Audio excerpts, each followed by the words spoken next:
Mary एक शांत, आत्मनिरीक्षण करने वाली लड़की थी जिसे अपने घर के पास के जंगलों की खोज करने का शौक था। एक चांदनी रात में वह पहले से कहीं अधिक गहराई में चली गई, केवल अपनी टॉर्च की हल्की चमक से निर्देशित होकर। जैसे जैसे वह चल रही थी, पेड़ उसके चारों ओर बंद होते दिख रहे थे, जिससे लंबी भयानक छायाएं अंधेरे में नृत्य कर रही थीं। हवा ठंडी हो गई और उसके सीने में एक बेचैनी सी घर कर गई।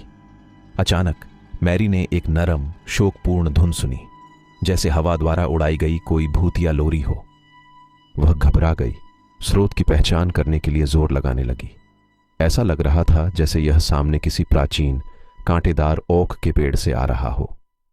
सावधानी से आगे बढ़ते हुए मैरी ने एक नुकीली जड़ पर एक पुराना, जंग लगा संगीत बक्सा देखा।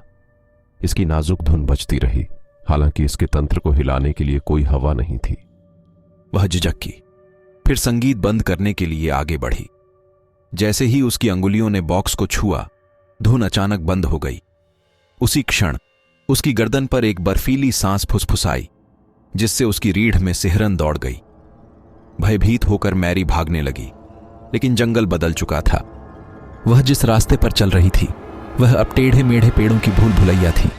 उनकी शाखाएं मुड़ी हुई थीं, जैसे कि नुकीली उंगलियां उसकी ओर बढ़ रही हों। वह अंधी घबराहट में भागी।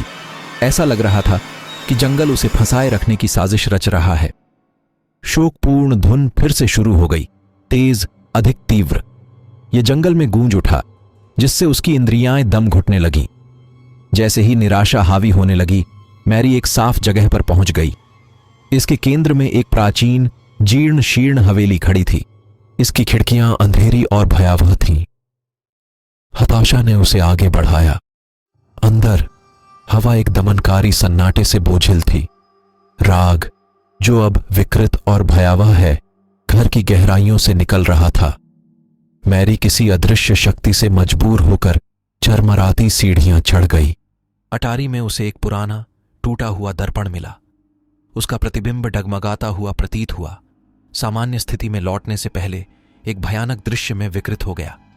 और फिर शीशे में उसने देखा, एक छायादार आकृति उसके पीछे खड़ी थी। मैरी की चीख ने सन्नाटे को चीर दिया और वह आकृति आगे बढ़ गई। शीशा टूट गया, जिसके टुकड़े फर्श पर गिरे। जब मैरी के माता पिता घर लौटे तो उन्होंने घर को खाली पाया। जंगल एक बार फिर शांत हो गया। आज तक मैरी का भाग्य एक रहस्य बना हुआ है, लेकिन उसकी कहानी कैंप फायर के आसपास फुसफुसाती है, जो उन लोगों के लिए एक सतर्क कहानी है जो प्रेतवाधित जंगलों का पता लगाने की हिम्मत करते हैं। मैरी की कहानी स्थानीय लोगों के लिए एक सावधान करने वाली कहानी बन गई, और उसकी कहानी सुनने वाले सभी लोग प्रेतवाधित जंगलों से दूर रहने लगे। इन वर्षों में हवेली और अधिक जर्जर हो गई और एक क्षयकारी अवशेष मात्र रह गई। चेतावनियों के बावजूद कुछ बहादुर या मूर्ख आत्माएं मैरी के लापता होने के बारे में सुराग खोजने के लिए जंगल में चली गईं। वे अजीब घटनाओं की कहानियों के साथ लौटेंगे।